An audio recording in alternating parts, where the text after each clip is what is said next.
Gotta lock the doors. Hey y'all, it's your girl Charnel, aka Oh So Limitless. Welcome back to another day in the life video of a therapist. Today I'm gonna get real with y'all. This week has been crazy and I want to talk about it. I want to really just be transparent about what I've been feeling. Yeah, I think I'm gonna drive and talk. Let's get the car started. 1 hour later. Driving while trying to record just wasn't working. This tripod, I gotta switch it up. But anyways, I wanted to really talk about what's been going on recently. I've been really busy in my practice, and I don't remember if it was in my last day in the life video or the one before, but I was talking about how there's been like a recent uptake of client inquiries, people requesting therapeutic services. And so I've onboarded quite a few new clients who I found to be a good fit for myself and who I felt I would be a good fit for them. And with that change, I found that I've also been pushing my own boundaries. And so I am really good. I tend to be really good with boundaries in terms of like sticking to the times that I have set for my schedule about when I will work. I've been really good with just boundaries in general with my business. And I don't know what it has been, but lately I've been opening up my calendar a bit more to fit in, let's say, a client, even if I don't necessarily want to take on more clients in that day. So for example, I like my sweet spot for the amount of sessions I like to see in a day is like 4 to 5. And consistently I've been seeing like 6 clients a day, Tuesday, Wednesday, Thursday. And so that is a lot for me in one day, okay? In addition to that, of course, I still have to do case notes. I still have to manage my business. There's just so many things that I have to do in my business, and I find that in addition to me pushing my own boundaries, I'm not necessarily effectively managing my time as well as I once did, and I'm getting overwhelmed because I'm avoiding things or I'm pushing certain things off, or again, I'm pushing my own boundaries and I'm overextending myself as a therapist and pushing past my comfortable capacity in terms of how many people I see per day. In addition to that, I've spoken about this too, as well as like about niching down. And so although I do have a niche, I don't know what it has been recently, but I feel like once we're able to focus on one thing, there's just been a lot of different things coming up for a lot of my clients recently. And so having to kind of adjust and pivot in many different directions has also been something that I think is contributing to this feeling of overwhelm. And so that's for me when I'm like very transparent in my sessions about, hey, this is what I'm able to do, this is where I focus, versus this is where I might have to refer you out, or we kind of have to work through something together. Because again, there's only so much I can do as one person. There's only so much that I can learn between my session with my client this week and next week. And so it's just been a lot that's going on. And so I was like, am I experiencing like compassion fatigue? And compassion fatigue, for those of you who don't know, is essentially when they consider it like vicarious trauma, when you hear traumatic situations from clients or friends or whatever that is, and then you take that on. And so you're not necessarily, if you're a therapist for example, you're not necessarily as emotionally attentive or attuned in your sessions with your clients. You might feel very detached. You might not be as empathetic or sensitive in your sessions with clients, and you actually might be really preoccupied with the stressors that your clients have shared with you in your own life. I crossed that out. I'm like, no, compassion fatigue is not what it is. I feel like I'm on the verge of getting to the point where I'm burned out. And so I really took an inventory of all the things that I feel like is contributing to me getting to this point of burnout, so I'm aware of it and so that I know what I need to adjust and change. And so I'm just pulling out my phone to look at the list. And so on this list, things that I feel have been contributing to me feeling this way, of feeling overwhelmed and feeling the current way that I'm feeling, is again, I'm not effectively managing my time as well as I once was. I'm taking too much on my plate, so I'm still finishing up a course that I'm doing right now to add an additional service that I'm excited about, but it's specifically to support other therapists. I'm taking on more clients. In addition to that, I'm doing YouTube, and although I really want to stick to at least posting once a week, I would love to do it more. I feel like I'm just taking on too much, and so I'm giving as much as I can, and I really appreciate your guys' patience with my uploads, but I feel like I'm just taking too much on at once. The other thing that I'm dealing with is the issues with this program management system that I'm using. So I've discussed in like all my finance videos that I pay for a program management system on a monthly basis, and in this system is where I upload all my case notes, where my clients are able to book in. Recently they've had, I think 2 months ago, they've onboarded a whole new like dashboard, and so the system is different. The way things show up and present is different, and I've been having a lot of issues with just simple tasks such as like processing transactions or even being able to provide receipts for my clients. And sometimes my clients are recognizing some of the issues that are happening that are out of my control, and so I don't like when the business side of my business is looking unprofessional. Although again, my clients trust me, we have a relationship, they're very understanding, but I don't like when my business side of things looks unprofessional and is not working smoothly. That is why I pay for a program management system, and I'm getting frustrated talking about this because it's like, this is your job, one job you have to do, and you're failing at this right now. So I recently had a conversation about me wanting to leave the platform. They're of course wanting me to stay on, but it's just been such a frustration, and having to go back and forth with this company to ensure that my business is running smoothly has been a huge frustration for me, and again, contributing to me just feeling overwhelmed and like, frig, like now I have to find another platform that works with what I like, the system I like. I have to look into that, and so like, I'm just like, man, this is another thing that's adding on my list of things to do. So there's that program management system. As I mentioned, I've increased my workload in terms of how many clients I've onboarded. I'm not respecting my own boundaries in terms of how many clients I want to see in a day, and the window, the time frame that I'm allowing myself to see these clients. And also, I discussed before when I was trying to get out of a slump that I wanted to incorporate more hobbies, which I've been doing. So I'm consistently at the gym, I'm loving it again, but I recognize my hobbies all have like an end goal. And so I'm not allowing myself to just have a hobby to have a hobby. Even now with YouTube, like I came on here to support y'all, to educate y'all, to have fun, to be creative again. And now it's like I have an end goal. It's like, hey, like I can get sponsorships out of this, I can do more things, and it's not like just for fun anymore. Even though I generally do enjoy it, it's like I'm always thinking about, how can I, let's say, have an extra income, or how can I work, for example, with the gym? How can I now work to ensure that I'm hitting these amount of plates with my strength training?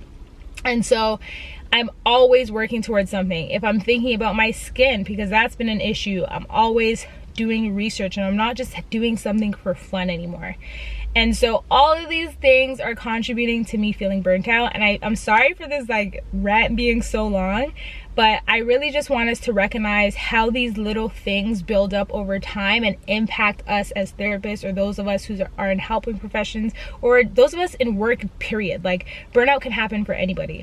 And so this is kind of what I'm recognizing for myself, and I am wanting to make an adjustment to that, and so I will take you all along the journey of how I make that adjustment. One thing I have already done and set in place for myself is I'm taking a mental health day in 2 weeks. So y'all know that I see clients 3 days out of the week.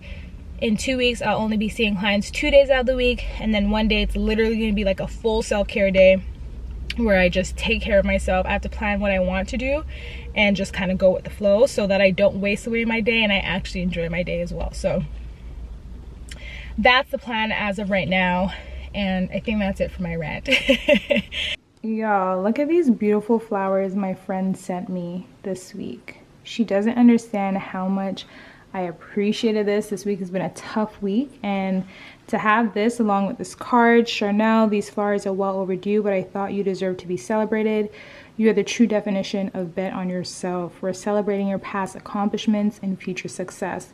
Love you long time, Marion. And this is actually my housemate that I lived with when I was in university. We're still close in contact, and I really, really appreciate her celebrating me this way. And if you're on Instagram, of course you saw this already, but I thought I'd share this with my YouTube fam. Thanks again, Marion. Love you, girl. Now let's go outside.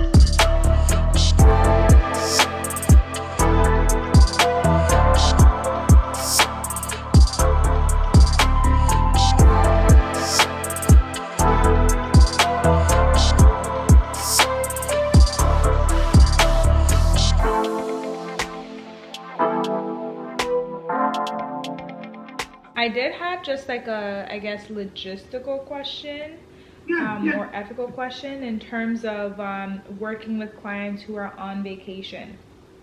What are our stipulations? Are we allowed to provide therapy if our clients are on vacation, or do they have to be in our location?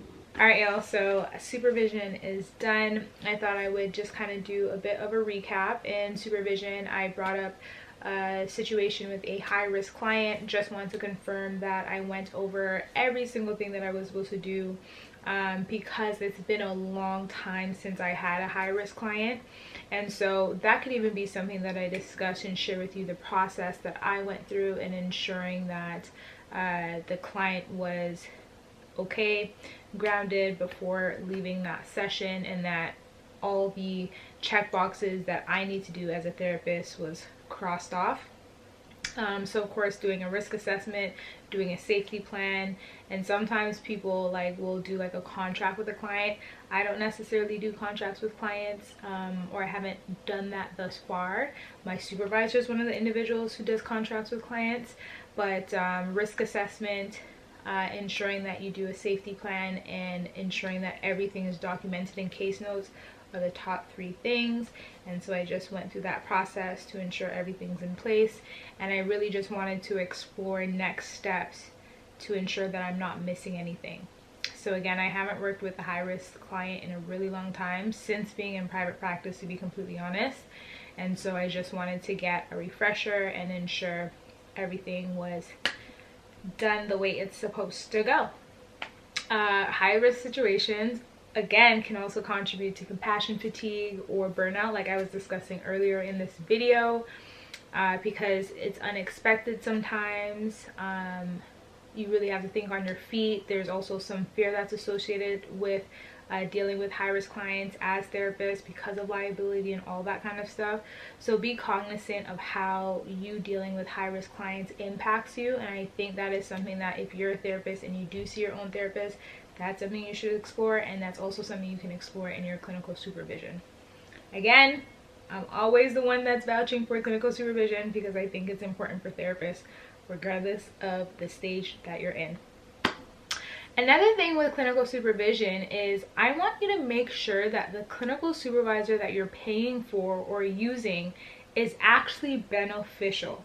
Do not waste your money using a supervisor that you don't feel comfortable being your authentic self, you don't feel comfortable sharing concerns or challenges that you're having, or asking any question to, because there's no question that is dumb, okay, especially in your learning phases, at any phase.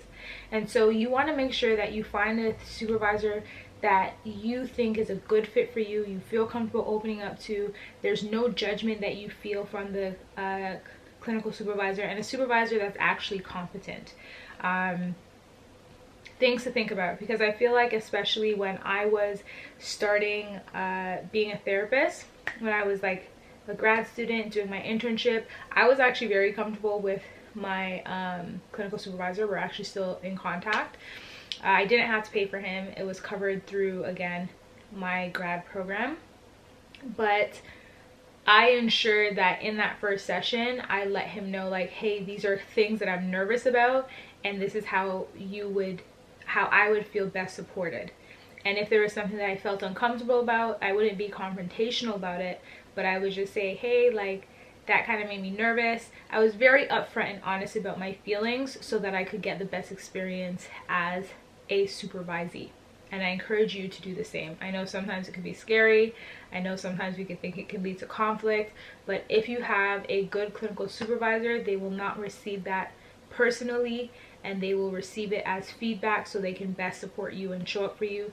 Just the way if a client gives you feedback about kind of how you can support them or what happened for them in sessions, if anything was a trigger, you take that as feedback so that you can show up and best support them. I'll be right back. My camera's about to die. All right, I'm back. I feel like I've been rambling so much today, but I feel like I haven't spoken to y'all in so long. There's so many things that are on my mind that I just want to share, and I just need to know, like, is this helpful if I even sit down and just talk to you guys about what's been going on, the experiences, things I'm going through? Comment, please let me know, because I really want to show up in a way, again, that's supportive and helpful for y'all. But next week I am planning on recording Monday to Friday what my week looks like as a therapist, and I want to know, do you guys prefer me chopping everything down to, let's say, a 15-minute video? Do you prefer a 30-minute video, or like a 45-minute video, or an hour-long video? Considering I'm going Monday to Friday, let me know the length, and the more comments that I have, the more, again, I could apply my videos to you. So please let me know what you prefer. I was talking about supervision, so we were talking about high risk. I feel like I will do a completely separate video on that, in terms of how to deal with high risk situations. I worked with a lot of high risk situations when I was working at my previous job in the hospital. And then what else was discussed? Just the process about, like, moving forward. I just want to check in if there were any other ideas or options for how we can navigate this safety concern moving forward. And I wanted to share a resource with y'all, because when I was in the hospital, I worked with a lot of clients who were diagnosed with BPD, borderline personality disorder, or also had concurrent disorders. And I was working with teenagers or youth, and so youth where I'm from is considered anyone from the age of 15 to 24 years old. And so this was the book that we often reference. It's called DBT Skills Manual for Adolescents, and although it's for adolescents, we still were able to apply certain concepts from this book to support all of the youth that we were working with. And this book is actually what we use to base our group program off of. So this is a great resource if you are interested in dialectical behavioral therapy, if you're working with mood disorders, clients who need support with emotion regulation, developing interpersonal skills, all that kind of stuff. DBT is a helpful resource, and this is actually one of the approaches that I pull from in my work, depending on who I'm working with and, again, the client's needs. Yeah, so today, again, it was just an admin day. Didn't see any clients, and so yeah, shared my thoughts, shared it was discussed somewhat in supervision. I did case notes. I have to do my course. I have to finish my course by next week, so I'm going to focus on that this weekend. And this, again, is an issue because I don't even have boundaries with my time. I'm allowing my work to carry over into my weekends, which is affecting how I'm feeling. So this is my last week. Mark my word that this is the way things are going to be. I am literally implementing change. And if you are currently in the same position as myself, where you're playing catch up, or you feel like you're overcrossing your boundaries, I advise you to make a list of all the ways that you're possibly contributing to burnout or things that are contributing to burnout, so you're aware of it, and explore ways in which you can make changes or adjustments so that you can get out of this space. And we'll do this together. I hope y'all enjoyed this video. I will be back next week with a week in the life video, and I'm just super excited because I feel like the future is really bright, especially because, again, I have a plan in terms of how to process this burnout. But anyways, I'm gonna stop talking. I hope you guys have a great day. Thank you for watching another video. If you have not already, make sure you subscribe, click the thumbs up button to like this video, leave a comment below, let me know how you're feeling today, let me know your preference in terms of the video length, and just say what's up. I will talk to y'all in my next video. Bye.